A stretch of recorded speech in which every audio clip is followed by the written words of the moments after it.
What's up, everyone? Welcome to the Made You a Mixtape podcast, the podcast that is the soundtrack of life. Thank you so much for listening on either an audio streaming service or if you're watching us on YouTube, welcome to the show. Joining us this week is Kimberly Ann O'Connor, singer, songwriter, and practicing hypnotist. Kim, how are you doing? I'm doing so well. It's so great to be here. Thanks for having me. So I want to get right into this. Tell us about your hypnosis practice. Well, thank you. Well, I mean, there's a lot to say, of course, but in a tiny nutshell, since 2012, I have been a certified professional hypnotist. And basically what I do is guide people to change. If they want to do more of something, less of something, start doing something, stop doing something, I use induction processes that have been used for hundreds and hundreds of years by countless hypnotists for countless people. And I have a conversation with the unconscious mind, and we align your conscious desires with your unconscious truth. So in a nutshell, that's what I do. I've also been doing that remotely for well over 5 years now. So as we were catching up a bit before recording, you were saying that as an editor, you get to work from home. And so luckily I'm in the same boat, that I've been doing contactless hypnosis sessions for some time now. So that's been working out. I was about to ask, because when you think about hypnosis, you have that, immediate image of someone relaxed on a couch in a very relaxed state while the hypnotist is there and talking to them. But you've already been doing this virtually. So I guess the transition from, in person to a virtual environment during the pandemic actually wasn't that much of a shift for you. No, in fact, it was a continuation and expansion and a growth period for me with my business and my practice, for sure.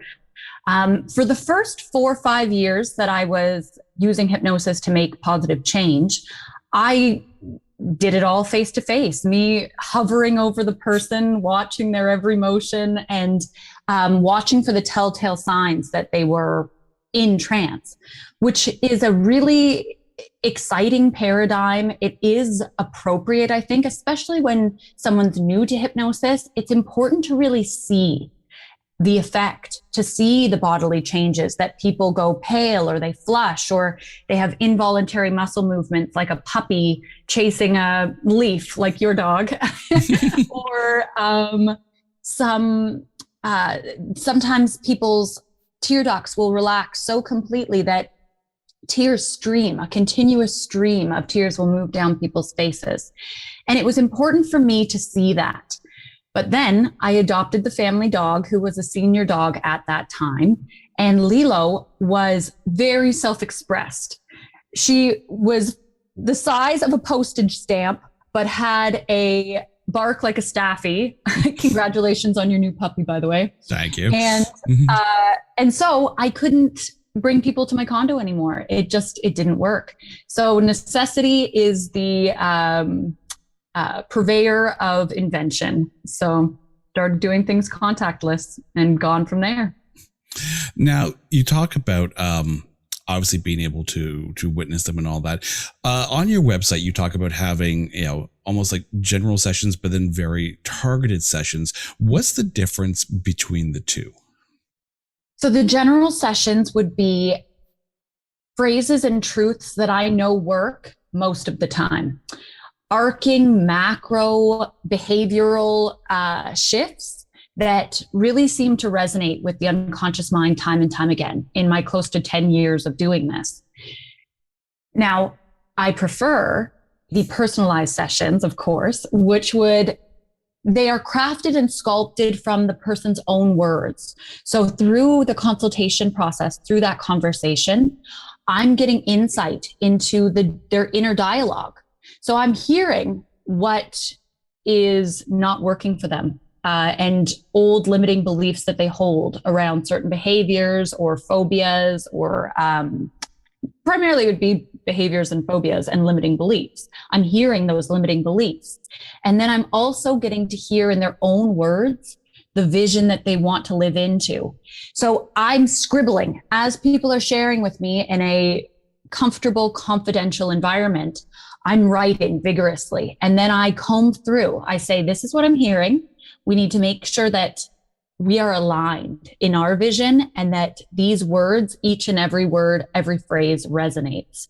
So those would be the difference. The general sessions I know work. They work well. They work predictably. The personalized sessions are a very intimate conversation with your conscious, unconscious, superconscious.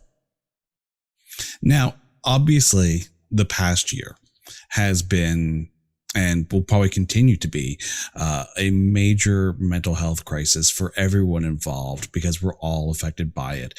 Do you find that people are now reaching out even more because they're having to deal with these struggles of, they're relying on, almost baser comforts, comfort food, comfort beverages, comfort whatever habits that they probably wouldn't do had this not happened this past year? Mm-hmm. Oh gosh. The self-soothing from things that you primarily can put in your face, whether you're inhaling it or chewing it or whatever it be, huge uptick, particularly in the first 6 months of all of this. It's actually interesting. And that's a great question for me to get to reminisce on these trends, because first 6 months, people were noticing very quickly that their casual use of any mind and mood altering substance, whether that's food, whether that's sex and love, whether that's drugs, people went, whoo, because this generalized anxiety was really showing itself like that. And people's tolerance and effect was showing right away. So the first 6 months, there were a lot of anxiety, foundational anxieties leading to self-soothing behaviors that we were looking at. Now, I'm noticing people are expanding. Now I'm doing a lot more sessions for public speaking, self-expression, dealing with blocks around areas and behaviors that people want to do. Music, stage fright. There's been a lot of people wanting to play, wanting to go to open mics that are digital online or start playing and feeling an expansion. I'm really seeing that there's a shift happening. People are wanting to become more themselves in the past 3-4 months. So that's good to see. And then we'll see where the next trend goes as we find out what's going to happen next. But there was definitely an uptick and a lot of self-soothing behavior that started to snap people like dried twigs. One of the things you talk about on your website, as far as, helping people through, are phobias. And you have to think that as we start to get back to, I hate to use the term, but everyone's going to use it anyways, new normal, and we start to people again, you're going to have almost an agoraphobia kind of feel as far as getting out there and, reconnecting.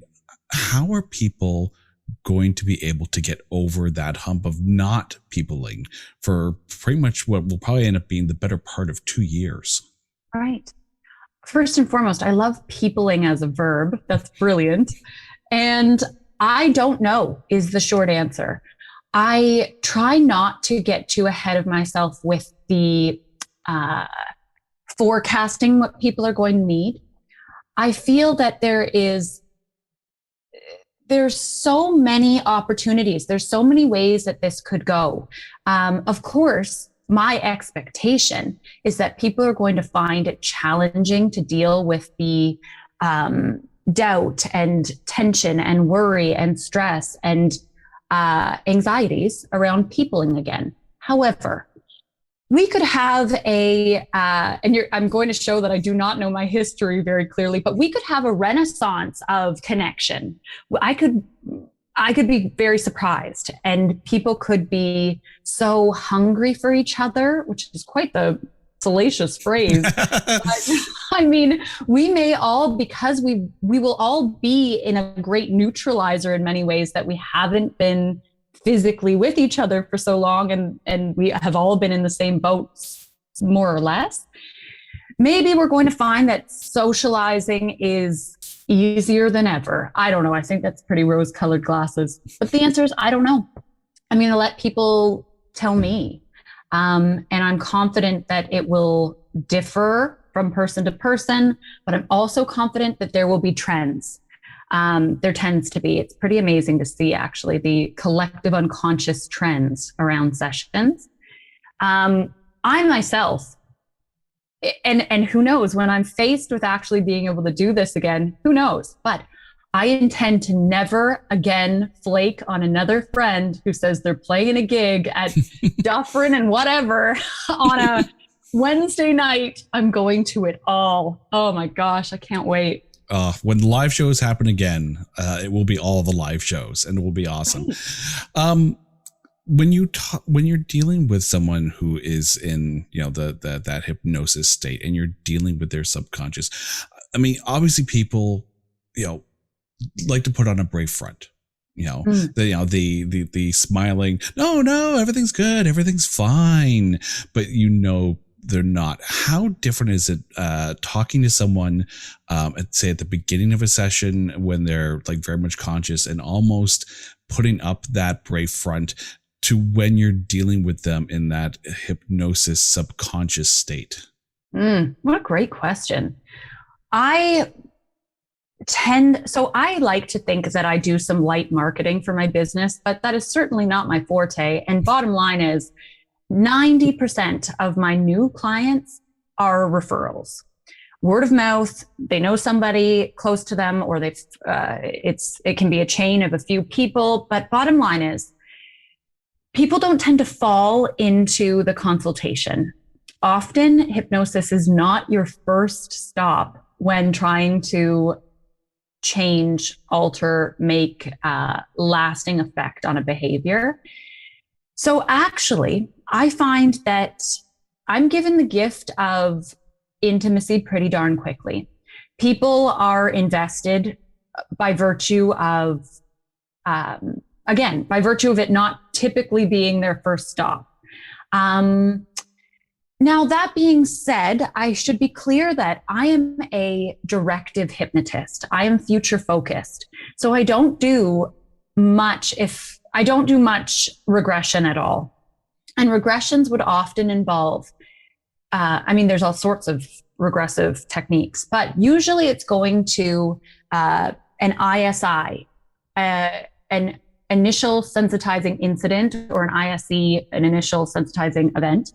And I don't do that. So I stay conscious with people. I want to know more about their vision for their future than I need to know about their experience of the past. So I don't tend to there's no response in that case. All they need to do is lay back, relax, listen to the sound of my voice, and focus on making any adjustments they need to make to be as comfortable as possible. But I find people come right out of the gate, and Milton Erickson, and I cite this a lot. Milton Erickson is a grandfather of hypnosis, one cool dude. And he says that the only things that are required for healing of any sort in a human being are hope and resiliency.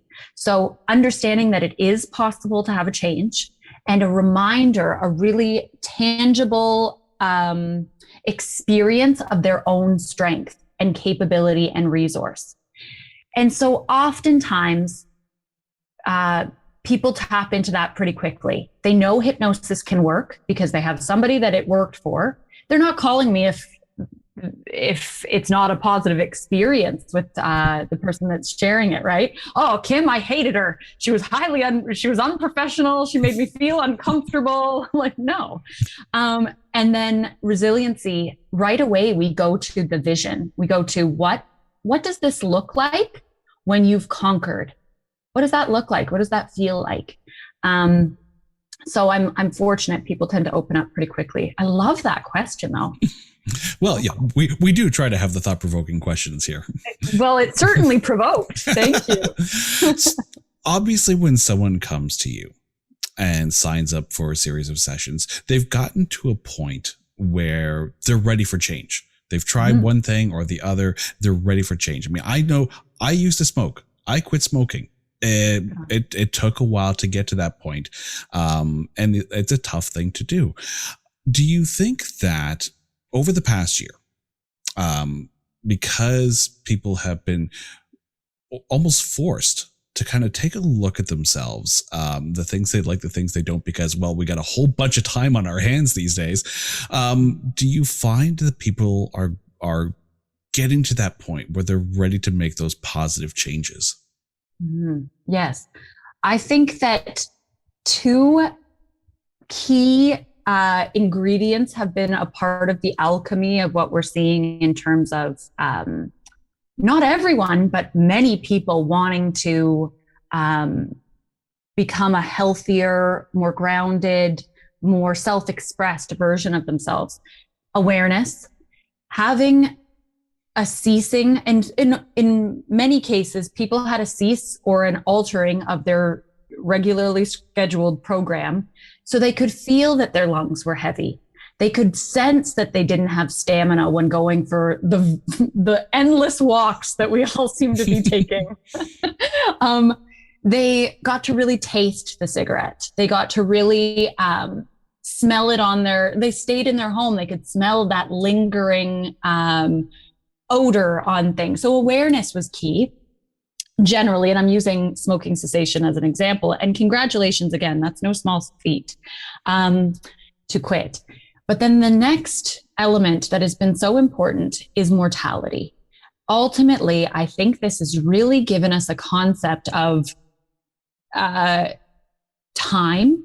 And when we look at time, it's hard to ignore mortality. And sometimes it's extremely easy to ignore mortality. If you're at a momentum and you're moving forward and you don't have time to really consider how the quality of your hours is experienced, I think that was important. People are really aware. We can die. We're going to die. We're seemingly mortal. Apparently we can die. So I think people have a bit more motivation because of those two things, awareness and mortality. What inspired you to, because, when you think about like, oh, I'm going to be a policeman, I'm going to be a fireman. What got you to the point where you're like, I'm going to create my own, hypnosis business and get into like basically the work of helping people? Well, when I grew up, all through my childhood, I was sure I would be a marine biologist. That was the plan. Then it turns out I'm a very weak swimmer and I sink like a stone. And you have to think one kind of has to go with the other in this case. I mean, I could keep, like, as long as they were fine with me on the surface in my floaties being like, okay, guys, it all looks good. I'd be the lookout of fins.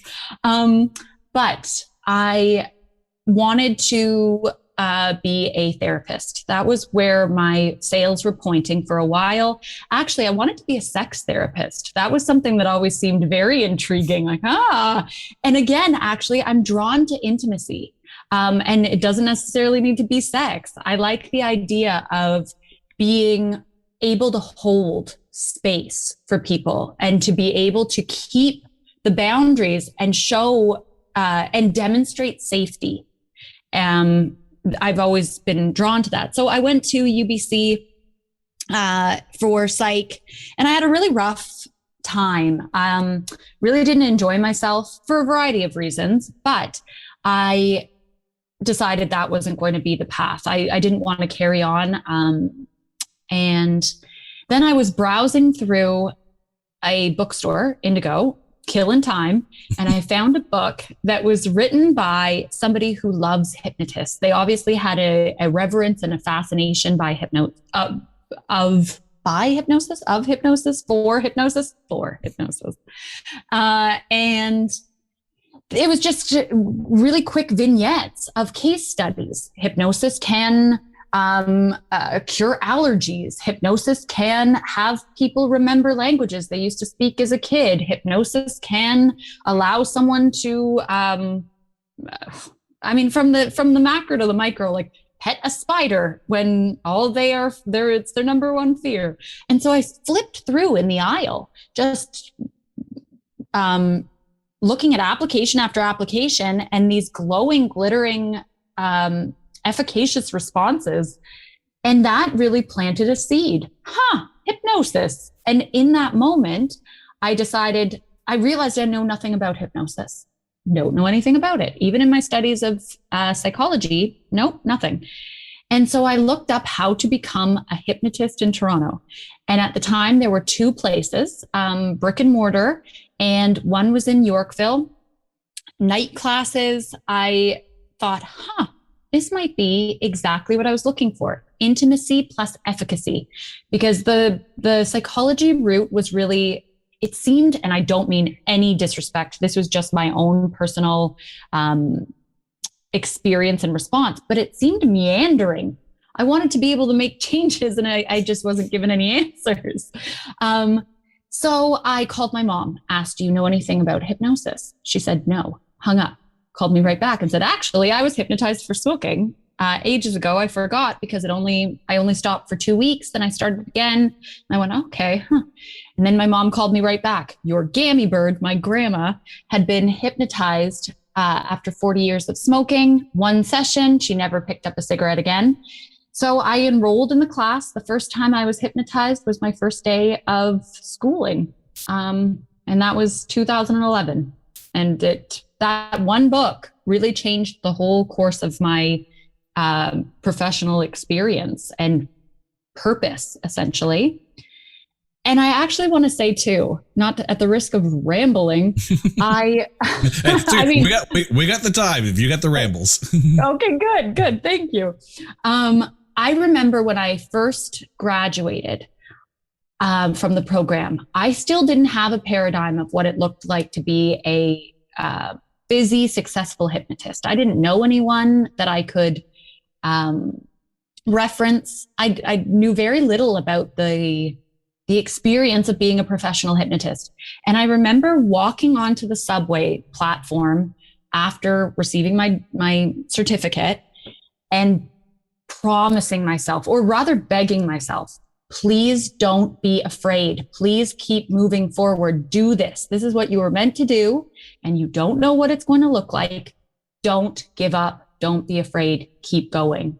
And so far, I've kept that promise to myself, and I'm proud that I have. Just wanted to mention that.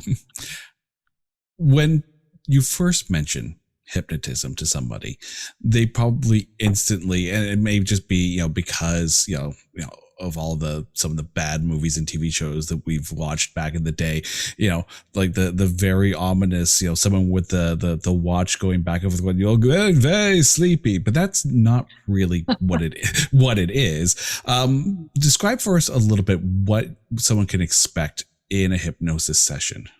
Right. Well, the cultural references to hypnosis have been almost entirely negative and misleading. I mean, there hasn't been a anti-hypnosis movie made in a while, so I haven't had to have the daily frequent conversation. No, it's not like Get Out, or no, it's not like Stir of Echoes with Kevin Bacon. Oh God, I remember that movie. Yeah. Yes. It also has one of the most, I love horror movies. I love that genre, but Stir of Echoes uses the nails breaking image over and over, which gets me. I can watch many gory things, but Stir of Echoes, that idea of nails breaking. Anyway, that's a tangent. There are 3 things that are required for hypnosis to be effective. The first is desire. You need to want what you want. I cannot make you do anything. And that is the number one myth that needs to be dispelled. People are afraid of clucking like a chicken and giving their bank account information over and over. And to the point where I've had to say, why would I want you to cluck like a chicken? Why? And there's a paper trail for any bank account information. So, yes. So there's the idea of consent is very important. You need to want what you want. Trust is the second ingredient that is essential. All of your questions need to be answered. You need to feel rapport with me. If someone calls me, that's why I have and this is somewhat controversial in the industry, but my consultations are complimentary because you need to jive with me. I need to hear you. There needs to be that connection and rapport. Otherwise, your critical faculty will hold you from going into a deep trance. And then the third element is relaxation. You want to set yourself up for success with best practices around hypnosis. So once we go through the hour and a half of information that I'm not going to get into right now, that's required for a successful hypnosis session, then you lay back, you relax, and you will know that you are in hypnosis. You will feel light, heavy, numb, tingling. Disassociation where you feel out of body is very common, or like your arms are where your legs are. I often get a sensation that my hands are huge. That's when I know that I'm in a trance state. And I go into hypnosis daily. I hypnotize myself every day. And I'll get a feeling like I'm wearing boxing gloves. And that's a cue to me. Time distortion, where it feels like it was just a few minutes and it was 45 minutes, or it feels like it was 2 hours. Amnesia is very common, where people will do the first follow-up. We'll do the first follow-up together, and they will say, whoa, you said hello, and then that's it. I don't remember anything else. Amnesia during the session is common. Feeling cool or warm, visions, colors. They're special feelings, and you'll know that they're special. But hypnosis is inherently human. We have all been in trance thousands of times. It's a birthright. So it will all feel comfortable. It won't feel like a bad trip. It will feel like a very comfortable, affirming, beautiful experience. So that's what you can expect. Now, obviously, there's a lot of talking, a lot of communication from your part during a hypnosis session.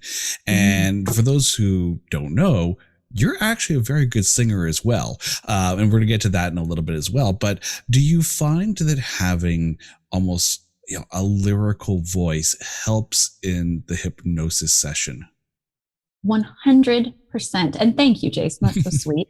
I feel like, looking back on my life from a higher perspective, which time and age allows, I first wanted to sing. That was my first passion, was music and guitar, and got my guitar at age 10 and just loved it, and moved through a lot of really great opportunities to be in choirs and arts elementary schools, and then an arts high school. And I really was very fortunate with how singing and using my voice was fostered. And then I became a yoga instructor at 19, and I did that for many years, and started to use a lyrical, controlled tone during Shavasana, the final pose, corpse pose, where I would give positive affirmation and progressive relaxation. And it is a form of hypnosis, though I didn't know it at the time. And then the experience with studying psych and then moving into hypnosis, it actually it correlates pretty perfectly, even though I didn't know it. But definitely, there's a lot of all the way down and things like that, where you drop and inflect and blah, blah, blah. So yes, for sure. Knowing how to do that helps. Now, you said you obviously wanted to be a singer growing up and all that. What did you listen to as a kid that made you want to kind of pursue music? Canadian women. Alanis Morissette, I'd say, was probably the first touchstone of, first is a stretch, but identity as music. Alanis really embodied for me the idea that you could be more yourself through your expression of song. Joni Mitchell and her influence. I don't think I can clearly state all of the ways that Joni's songs have changed me, have really informed me of what I was feeling or experiencing, or what I could feel and experience. And then I was a musical theater nerd, which was such a gift, such a blessing. And so I really lived and breathed for many years the musical theater tunes. I mean, I loved Chess, which is a musical written by ABBA. And I ran in a musical theater crowd. So we would just go wild on these songs. So I would say, yeah, Alanis, Joni, and theater, huge impact and influence. Can't really remember what your original question was, but well, it's actually that. It was the music you listened to that made you want to pursue singing as well. Yeah. And then, of course, you start to do your own original music as well. And for anyone who is listening, you have a couple of songs on Spotify, which are really, really good. The latest one, Blink, that came out, I guess just last year, that it came out there. Couple of videos on your YouTube channel. You're still actually, putting out new songs on your YouTube channel. So as a performer, how much has this past year sucked? So much of all of this, clarity is hindsight. And at first, I don't think I felt that, disconnect as acutely as I do now. I'm mourning the time lost more now than I was maybe.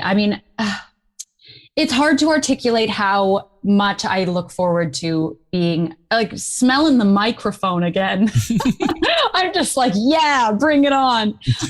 Which is all good until it's a shared microphone at a festival. Well, exactly. But even that, I yearn for it. That's how I know that I'm in the depths. But it's been really interesting to see how, because we needed to shift our focus, and all of us have in so many ways, whether they're small, less consequential ways or big ways. I shifted my focus out of survival. Immediately, I was like, okay, fine, great. Now I'm just going to focus on, business building and really study up and get really sharp and take this time to get really sharp around my business. But my sister, who's a brilliant musician, my older sister, Sarah, this year has birthed so many songs. She never really wrote tunes before. And this year has been just brilliant song after brilliant song after brilliant song. And she's really linked up with the open mic online community, and is just thriving. So I'm taking a page out of her. I'm trying to stay inspired by her, but the momentum's killing me. I'm dying to be near the energy again. And my internet's terrible. So every time I try to do an open mic, it ends up being a very humbling experience. Just me frozen for 3 minutes. Oh, man. Just say it's a long sustained note and you're fine, right? Yeah. I'm just taking the moment. People. The silences are just as important as what we fill the silences with. Yeah, good point. Now, where do your songs come from? Like, is it the song or is it the music that comes first and you just add the lyrics, or is it basically, your heart's poetry kind of put to music? I suppose it would be more the latter, my heart's poetry being put into music, which is a gorgeous phrase. I noticed that I'll feel that feeling, and you would know that feeling, that spurring of, oh, there's something. And normally it will be a line that will come to me. And then I will sit down with the guitar, and the music and the lyrics always form together. I don't think I've ever written a guitar part, mostly because I'm not a very skilled guitar player. I'm a very basic guitar player. So it's not like I'm letting it sing. I'm just basically playing rhythm guitar. And so, yeah, it'll be one line that tells me something's happening. And then I'll sit down and it will come, it'll flow together. And then it typically takes me less than 10 minutes to write a song. If it's there, it's there. I'm not somebody who's, and maybe to my own detriment, I don't tend to work and rework and think and sleep on it and wake up and rework. I'm just sort of like, okay, fine, there it is. So that's how it kind of happened. As shows start to come back, and bands and performers are starting to get back out there, you have to think that there's going to be that fear of being on stage, that fear of, someone getting too drunk in the crowd and wanting to jump on stage and grab your microphone and all that. It's, again, especially because of the last year being in this pandemic. Is that something you're worried about as we get to that point? Well, gosh, these questions. I haven't really considered when I envision being back in live music setting, I typically tend to consider it as we're in a safe zone. Look, we're safe again, which is quite wishful thinking when I consider it for a moment.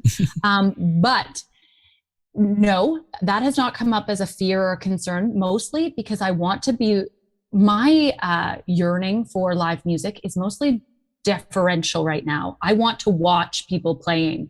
I find that charges my batteries. And the times that I want to play most is when I'm watching someone play.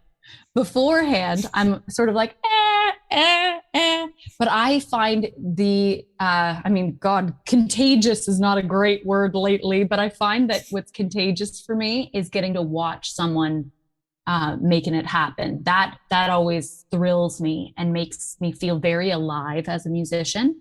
So mostly I haven't been thinking about myself up at the mic at all. I want to see the people who light me up play, of which there are many. How do you know for yourself? How do you know when a song hits you just right? Is it the chord progressions? Is the lyrics of whatever someone is singing? How do you know when a song is just amazing? Well, there tends to be two tiers of evaluation. The first is there will be at least one line that I can say, yeah, that's it. That's it for me. That's what and there has to be a distillation, which is the fun of songwriting, right? That you have to put big thoughts and feelings into simple phrases. And so there will be at least one line that I say, oh, thank God. Yes. Now it's there. It's out of me, essentially. And then the second tier and the most important tier is my mom. She is vicious and and will be so generous with praise if she feels it warrants it. And if not, she will not do you any favors. She's very big on being like, you were a little flat. But she's so nurturing and loving and a wonderful human being. But it's my mom that tells me it's a good song or not. I find, and maybe I'm speaking more personally as well, because when I grew up, obviously there was a lot of music in the house. I would be that kid who would sit in the chair, put the headphones on, and just kind of lose myself in the album at the time. Was that there for you? Like, did your parents have that love of music and kind of foster that in you? I would say that my parents, more my mom, huge Carole King, what is, of course, the name eludes me right now, but James Taylor, again, Joni, she was who introduced us to Joni. Gracious, if you could read my mind, love. Who is that? Oh, geez. Of course, Canadian. Gordon Lightfoot. Yes. So a lot of great singer-songwriters. My mom loves singer-songwriters. But the album that was that experience that I would escape to over and over was Pearl Jam's 10. I would go up to my room and mock out every line, just like leaning on my mirror, gazing into my own eyes, feeling like only Eddie Vedder understood me. I loved 10. I still love 10. But that would be the album that I had to buy multiple CDs and keep burning them out. Ran through the cassette, warped the vinyl, and yep. Yeah. Yes. Man, I love that album. It was such a good album. And I don't know, me personally, it wasn't necessarily the songs that were on the radio. Yes, Even Flow was a good song. Yes, Jeremy was a good song. To me, Black was like the pinnacle of that album. But getting two albums that really had that impact, do you remember the first time with your own money that you went and bought an album at the record store for yourself? Not like, oh, someone gave me this album for my birthday. You actually went out and bought that first album with your own money. Do you remember what that was? Well, I do have I can't confirm, but I do have a fluttery memory of Spice World. Spice Girls, Spice World, and staring at it lustily, just being like, I want this more than I can even express. And then buying it. I believe I bought it, unless I just stood in the store and gazed at it and held it forever and that didn't end up buying it. But I think it was Spice Girls, Spice World. Okay, so they were bops. That's what I said. We've gone from Joni Mitchell to Pearl Jam to Spice World. This may be the most diverse episode of the podcast we've had. Well, that is high praise indeed. And yeah, no, I also loved me some Spice World, or Spice Up Your Life, I suppose would be the title track. So when it comes to getting back to your hypnosis practice, obviously one of the things that helps us kind of get into a calm, relaxed state can be music. Do you use music in that sense? And as far as your business goes, and then do you use music to help bring yourself to a tranquil state in times when you feel unease? Yes, is the short answer. I need to be very careful about the selection of music when, so I have my recording system and set up, and because I'm doing everything contactless, I record each session as though I were there with you in the room. Every breath, every phrase, I repeat the truths that we've created together with power and passion. And I always put an ambient track in behind it, nestled in, snuggled in. But it's always binaural beats and things like that. Music is trance-inducing. So I am perhaps more aware now than I've ever been that, particularly in heightened states, I need to be careful about what I am listening to, because it will naturally induce a light, medium, sometimes deep state of trance.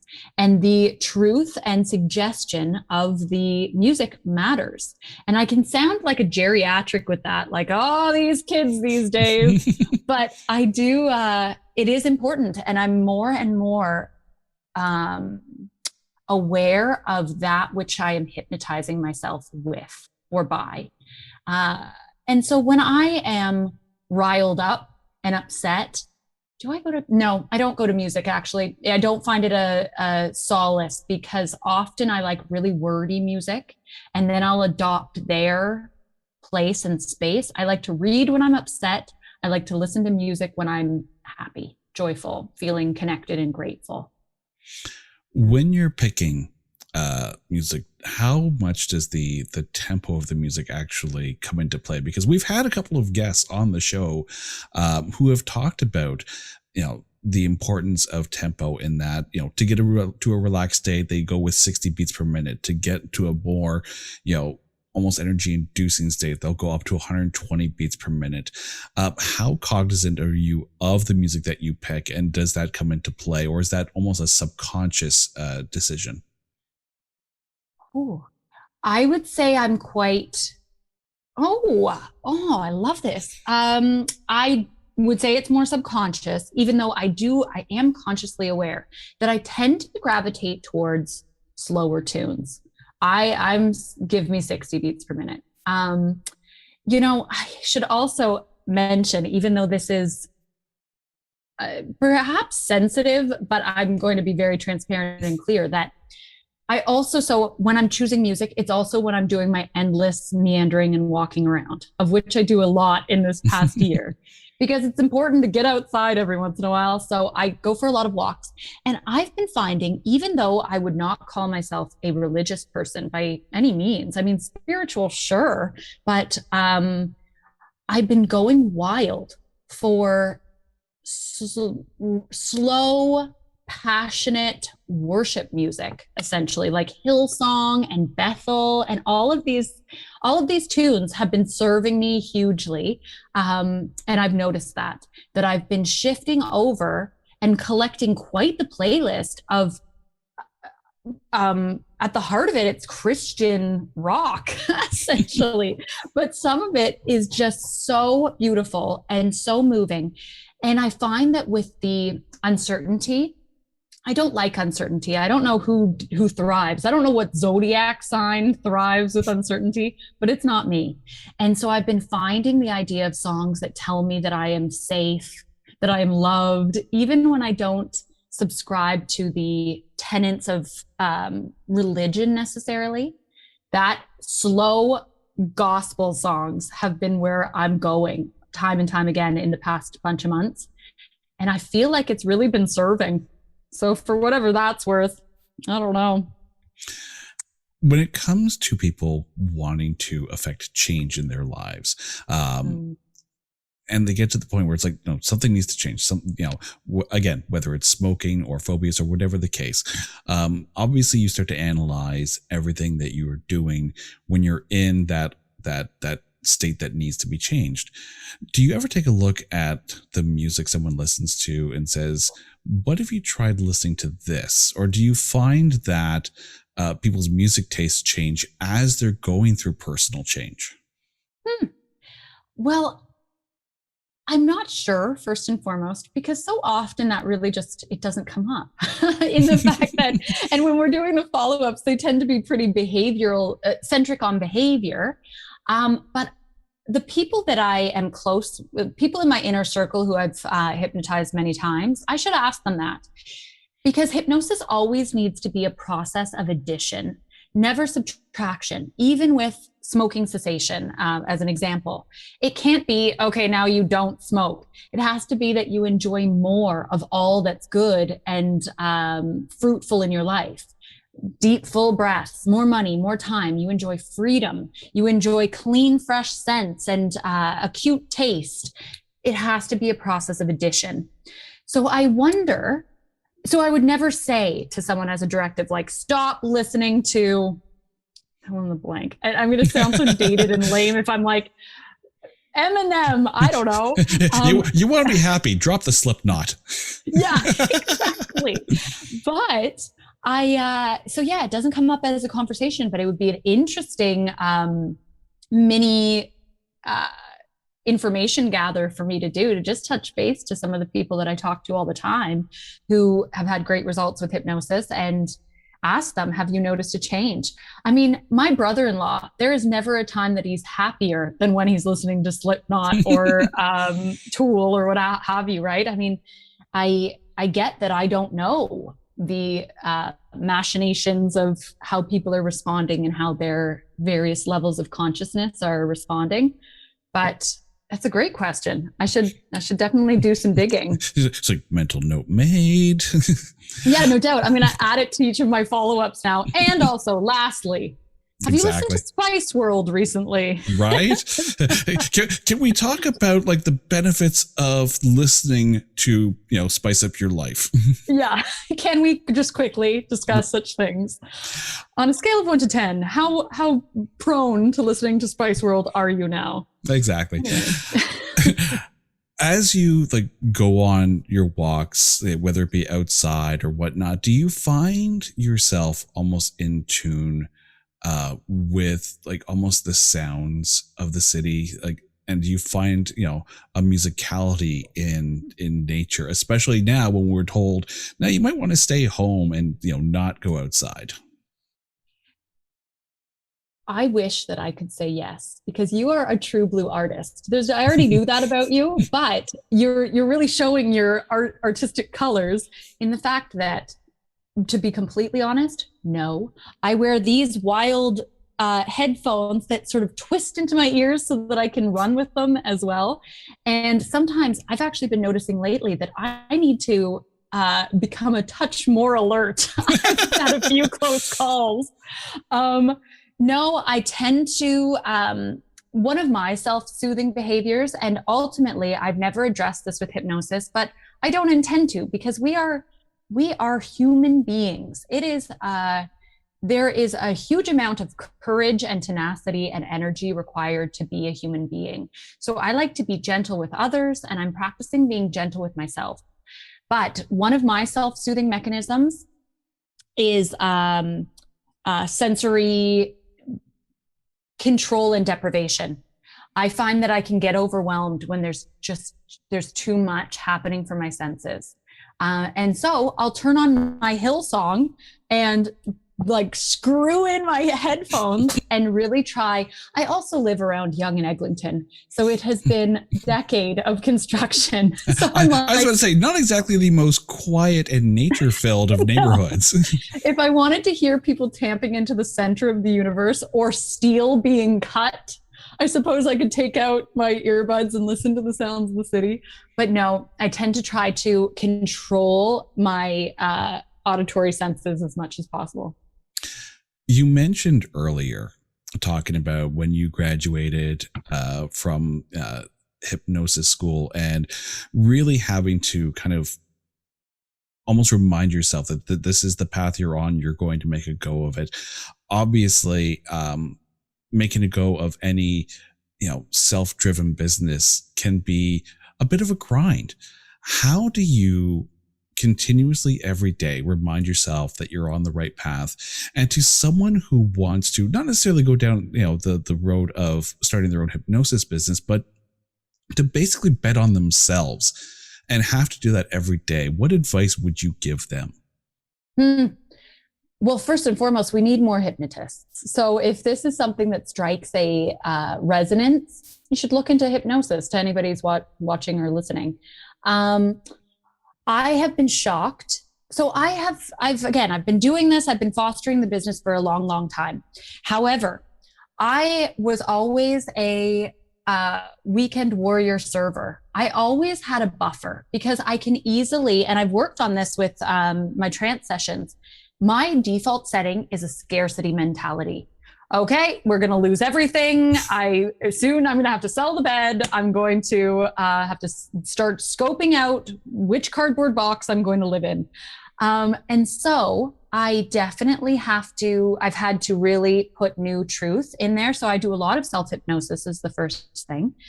But I am shocked that the conversation, and now that I've mentioned Hillsong, I'm going to sound like a zealot, but I'm shocked at how much of building my business is faith.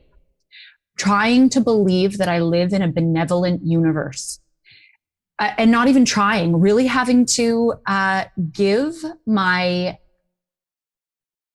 feeling, really just giving my fears, having them dissolve into the ethers, and just saying to myself, believing that all will be well. I live in an abundant, prosperous, benevolent universe.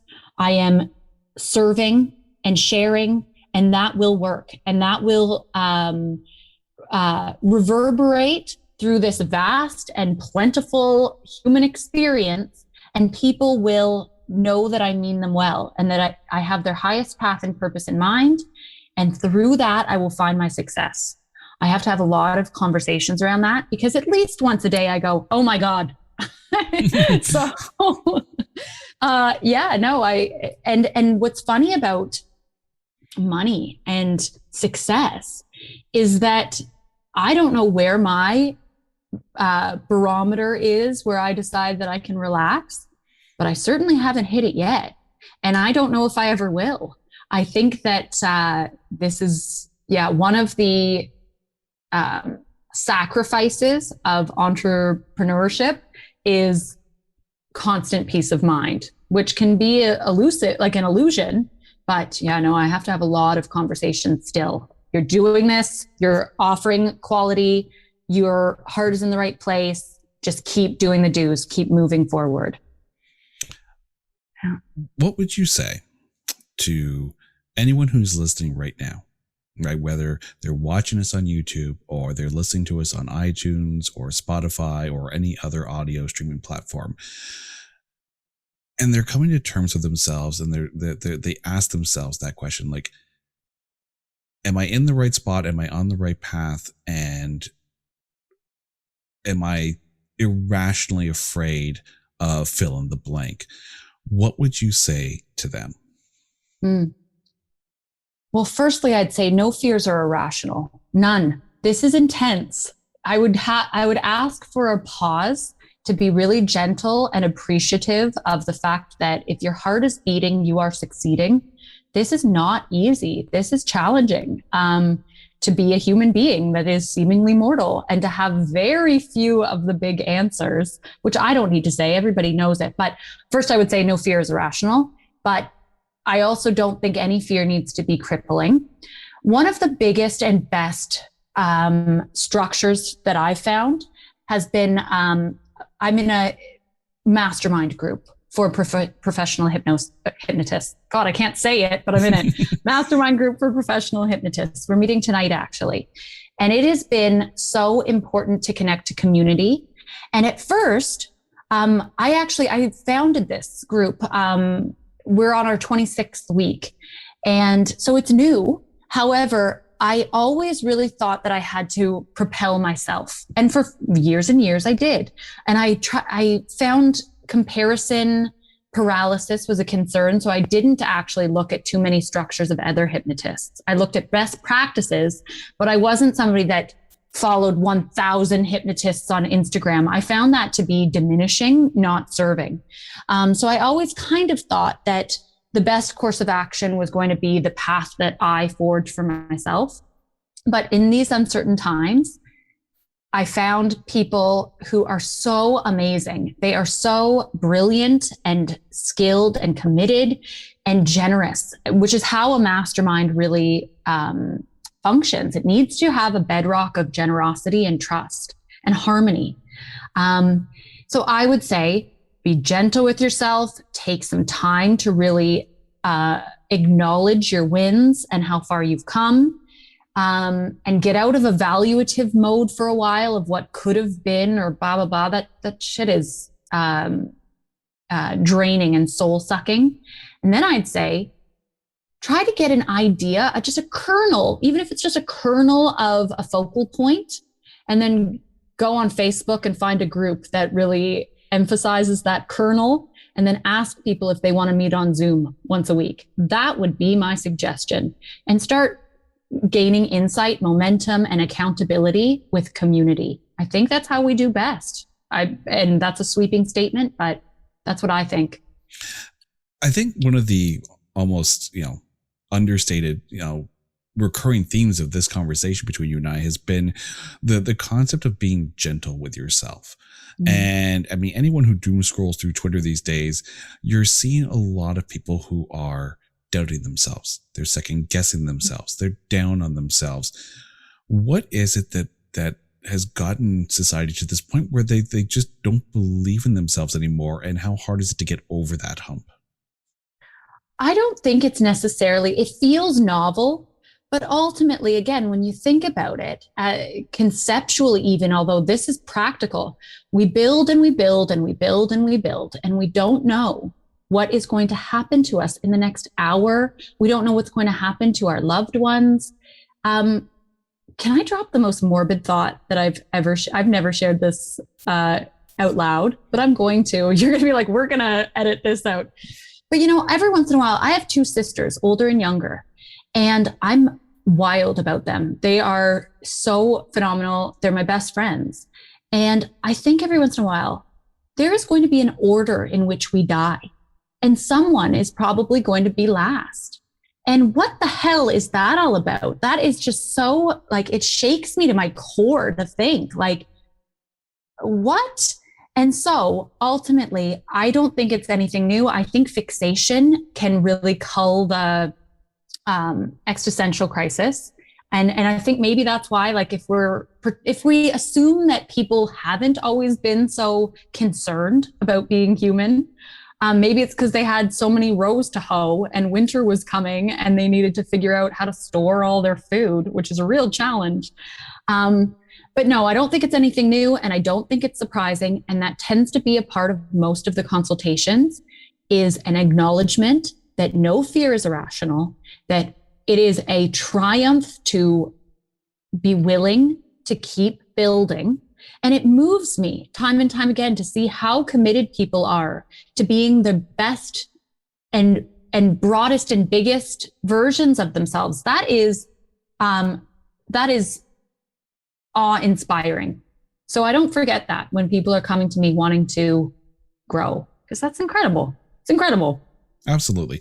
And, to all of our listeners, a reminder that, if you're ready for change, if you're ready to be happy, you're ready to make those positive, changes in your life, go for it.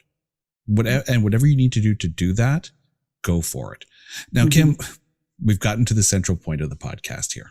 The granddaddy question of them all. Okay.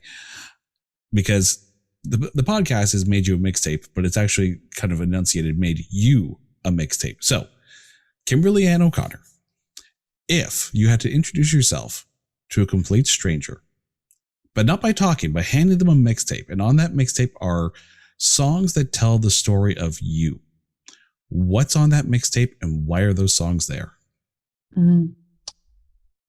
Well, I think I'd have to. So I've thought about this, and my first response ended up being the last response. I wrote down what I was thinking, and then I tried to see if I needed to make adjustments, but no. The first song would be the first song on Joni Mitchell's Blue, All I Want. Meandering, spectacular, messy, painful, triumphant. The next song would be Glory Bound, Martin Sexton, a really sweeping, human, dirty, triumphant song. And then my third would be Oceans, Hillsong, live in Israel. And what I love about all three of these songs is that they are pained and faithful, and they have a momentum and emotion to them. They keep moving forward. And that really seems to be I think that's what I would like to share. That, it's messy and it's human, and I hope to continue to grow and move forward. I feel those songs represent that. Kim, thank you so much for joining us on the podcast. If you haven't listened to Kim's music, and you can find it on Spotify, her most recent song, Blink, is phenomenal. If you go to her YouTube channel, you can actually see more of her, more of her original music, as well as the music video she did for Gold. Kim, where can we find you on social media, and where can we get in touch with you about your hypnosis business? Thank you, Jason. A reminder that consultations are always complimentary. My website is consultinghypnosis.ca. My YouTube channel, I put up short hypnosis sessions throughout the week, and that's Consulting Hypnosis. And then consultinghypnosis.ca is my Instagram as well. Thank you. Kim, thank you so much for this, and so much good fortune to you on your business. And eventually we'll all hopefully get to go see a big concert together. That would be phenomenal. I cannot wait for that, Jason. It's been such an honor and a privilege to talk to you. You're so awesome. And I can't wait to be on or near a stage very soon. And to all of you listening, thank you for tuning in for another episode of the Made You a Mixtape podcast. If you are listening to us on an audio streaming service, you can go watch this full interview in its entirety on YouTube. And if you're already watching us on YouTube, you can go listen to us and download us so you can listen to it on the go on all audio streaming platforms. This has been the Made You a Mixtape podcast. We will see you all next week.